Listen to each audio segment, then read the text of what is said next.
அப்பா ஒரு train ticket கன்னியாகுமரிக்கு தாங்கப்பா. சாப்பாடு இருக்குமாப்பா? தாங்கப்பா, ஒரு பிரியாணி தாங்கப்பா. கொஞ்சம் லெக் பீஸ்லாம் போடுங்கப்பா.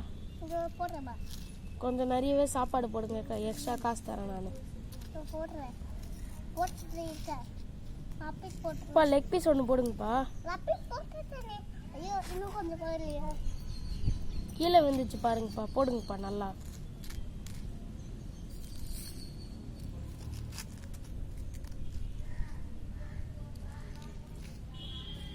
போதும்ப்பா, தாங்கப்பா லெக் பீஸு. தேங்க்யூ தேங்க்யூப்பா. எவ்வளோப்பா பிரியாணி? 5 ரூபா. தாங்கப்பா 5 ரூபா. 5 ரூபாய்க்கு காக்கா பிரியாணி செய்கிறேன். அது 5 ரூபாய் காக்கா பிரியாணிப்பா. சட்னி.